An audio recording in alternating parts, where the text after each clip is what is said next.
திருப்பி ஜியோக்கு மாற்றிட்டு வந்தேன். வேறு என்ன ஒன்று, ஒரு சில விஷயங்களை ஏன்டா பண்ணணும்னு நினைப்போம்ல. அதில் ஒரு விஷயம் தான் இந்த பிஎஸ்என்எல் மாறினது. நிறைய பேர் அப்படி தான் ஆர்வ கோளாறு மாதிரி வேகமாக பிஎஸ்என்எல் ரேட்டு கம்மியாக இருக்குன்னு சொல்லிட்டு வெறும் 50 ரூபா குறையுதுன்னு சொல்லிட்டு பிஎஸ்என்எல் மாறணும். கடைசியில் பிஎஸ்என்எல் ஏன்டா மாற்றணுன்ற அளவுக்கு அவ்வளோ தூரத்துக்கு வச்சு செஞ்சிருச்சு பிஎஸ்என்எல். எந்த ஏரியாலையும் டவர் கிடையாது.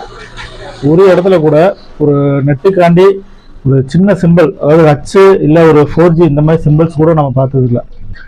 ஆனால் மாற்றிட்டு ஒரு 3 மாசமா, ஏன்னா 90 நாள் வரைக்கும் நம்ம அந்த நெட்ஒர்க்கில் இருந்தால் தான் நம்ம அதர் நெட்ஒர்க் மாற முடியும். ஸோ வேறு வழி இல்லாமல் பல்ல கடிச்சிக்கிட்டு அந்த நெட்ஒர்க்கில் இருந்தோம். இன்கமிங் கால்ஸு, ஒர்க்கு எல்லாமே கெட்டு போச்சு. ஒரு வேலை கூட பார்க்க முடியல. ஏன்னா ஒரு கால்ஸ் நான் பேசணும்னா ரோட்டில் போய் நின்றா மட்டும்தான் பேச முடியுது. அதையும் அசையாமல் நின்றா மட்டும்தான் பேச முடியுது. இல்லைன்னா கட்டாயது இல்லாட்டி வாய்ஸ் வந்து பிரேக் ஆகி கேட்குது. கஸ்டமர் கேரில் போய் கம்ப்ளைண்ட் பண்ணோன்னா, சார் அப்படி தான் சார் இருக்கும், வேணும்னா யூஸ் பண்ணுங்க, இல்லைனா சேஞ்ச் பண்ணிக்கோங்க அப்படின்றாங்க. நெட்டுக்கு நேராக சொல்கிறாங்க. சரி, பிஎஸ்என்எல் விளம்பரம் தான் நிறையா வருது, இப்போ மாறிடும் அப்போ மாறிடும் பார்த்தா மாற்றமே இல்லை பிஎஸ்என்எல்ல. அதாவது ஒரு தலை சிறந்த நெட்ஒர்க்கு, இந்தியாவோட சிம்பிளாக சொல்லணும்னா தலை சிறந்த நெட்ஒர்க் அப்படின்னா கவர்மெண்ட் நெட்ஒர்க்கு பக்காவாக இருக்கணும்.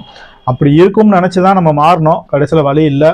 ஏகப்பட்ட தொழில் நஷ்டம் இதில் ஓப்பனாக சொல்லணும்னா. ஏன்னா கஸ்டமர்ஸ் கால் பண்ணும்போது அவங்களால கிளியராக பேசவும் முடியல, நம்ம பேசுகிறது அவங்களுக்கு கிளியராகவும் கேட்கல.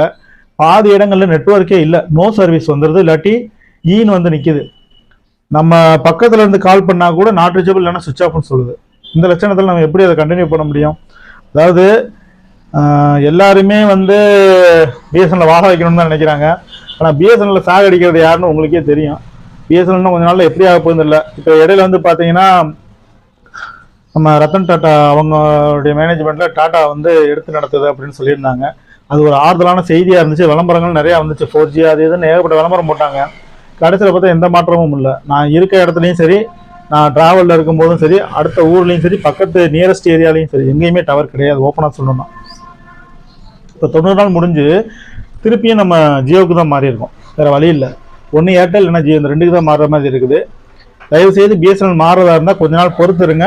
எல்லாருக்கும் டவர் கரெக்டாக கிடைச்சதுக்கப்புறம், டவர்லாம் நல்லா ஒர்க் ஆனதுக்கப்புறம் நீங்கள் பிஎஸ்என்எல் மாறுங்க. ஆர்வ கோளாறுல மாற்றிடாதீங்க. நான் வாங்கப்பட்டுட்டு நீங்களும் வாங்கப்பட்டுறாதீங்க. இப்போ திருப்பியும் பருத்தி மூட குடோன்லேயே இருக்கலான்ற மாதிரி ஆகிப்போச்சு. நீங்களும் பார்த்து இருந்துக்கோங்க. நெட்ஒர்க் மட்டும் மாற்றணும்னு நினச்சி அவசரப்பட்டு மாற்றிடாதீங்க. திருப்பி ஜியோக்கு மாற்றிட்டு வந்தேன். வேறு என்ன ஒன்று.